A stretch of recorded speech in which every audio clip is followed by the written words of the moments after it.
Pra është të qartë që nga pjesa e atij rastit që është një vjetori, po gati kemi kalu dhe një vjetori në aspektin e veprimeve që kanë ndodhur nga struktura, sepse qëndrojmë brapa asoj, sepse veprimet që kanë ndodhur në Novi Sad kanë qenë veprime nga strukturat inteligjente dhe si përpasoj patëm derivat të asoj lëvizje të ndryshme në aspektin e protestave të cilat janë të organizuara nga strukturat e ndryshme shtetërore të Serbisë, ku më pastaj nga një periudhë caktuar kohore gravuan në involvimet dhe të shërbimet të ndryshme perëndimore dhe për të tentuar që t'i përqohet një mesazh nga poshtë lart qeverisë Aleksandar Vučić që ai të rikthej në proces të dialogimit dhe në proces demokratik dhe një gjë nuk ndodhi sepse ai qëndroi stoikisht duke patur mbështetjen nga shërbimet ruse dhe kineze madje në formatin e mbulueshmërisë me informacione inteligjente dhe atyre teknologjike. Dhe tani më situata është në situatën që e përshkruar, pra një situatë që në thelb përson një mesazhin e një konfrontimi të pashmangshëm mes përfaqësuesve pro dhe kundër qeverisë, mes demonstruesve të cilët ishin mbështetës të familjeve të cilët ishin viktimë e politikës së Aleksandar Vučić dhe mbështetësve të grupit kriminal Aleksandar Vučić dhe të tjerët. Pra, sipas gjitha gjasave, Esmeralda ne do shkojmë në zgjedhjet e parakohshme. Pra, Aleksandar Vučić pas asaj përplasje që siç ju e proklamua që do të ndodhë mes dy grupacioneve. Ne do shkojmë në zgjedhje të jashtëzakonshme në Serbi dhe kjo e jep një shije jo të mirë në kuptimin e demokratizimit më të tjeshëm të Serbisë, sepse përmes zgjedhjeve të jashtëzakonshme Serbia de facto do ta rikthejë një kontroll më të rreptë, pra politika e Aleksandar Vučićit do të jetë një kontroll më të rreptë edhe mbi subjektet opozitare. Njëkohësisht edhe nga pjesa e shoqërisë civile nuk do të shohim më as ndonjë veprim eventual, pra kjo do të thotë një projektim i qartë i pozicionimit të Serbisë në arenën ndërkombëtare sa i përket shkëputjes përfundimtare nga integrimet euroatlantike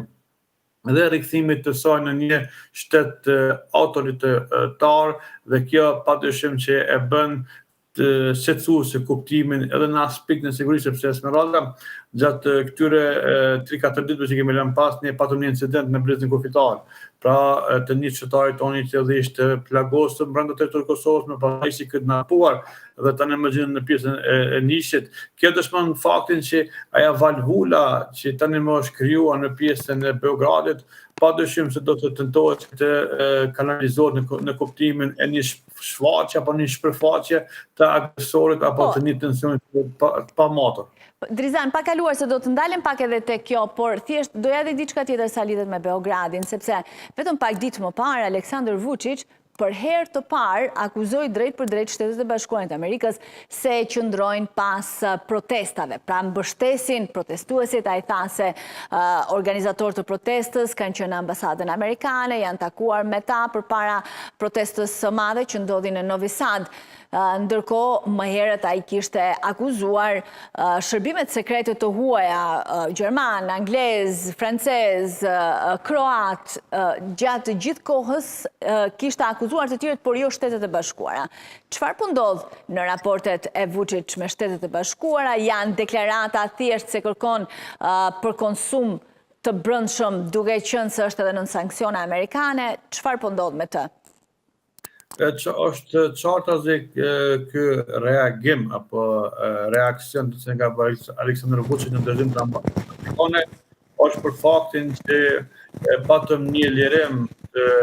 nga lista e zezë të Dodikut, pra Vučić duke shpresuar që ta fusë në një kurth Dodikun duke nxitur përmes mbështetjes edhe politike madje edhe ushtarake në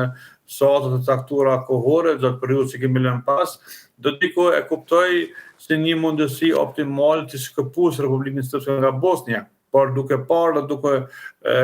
intensifikuar diplomacia amerikane, njëkohësisht duke informuar Dodikun për lojën e pistës që ne ka planifikuar Aleksandar Vučić, atëherë ajo bëri një tërheqje të cilën tërheqje Aleksandar Vučić tani më nuk mund ta përdor kuptimin e asaj që Dodik ja ka kthyer shpinën Aleksandar Vučić në këtë periudhë kohore. Nuk do të thotë që do të ndryshojë një gjë të tillë të ardhmen, por kjo mbetet për të parë. Pra, kjo është një reaksion i veprimeve ndaj politikës amerikane që ka larguar Dodikun nga lista e zezë. Prandaj goditja Aleksandar Vučić është pikërisht për këtë gjë, por njëkohësisht në kuadër të saj ai potencon që shërbimet inteligjente e informojnë për çdo lëvizje të këtij grupacioni të protestuesve që organizojnë. Pra, kjo dëshmon faktin më tutje atë që potencova, që shërbimet inteligjente dhe protestat atje janë proksi të atyre si derivat i aktivitetet dhe përcaktimit të qartë të geopolitikës dhe geostrategjisë brenda territorit të Beogradit zyrtar.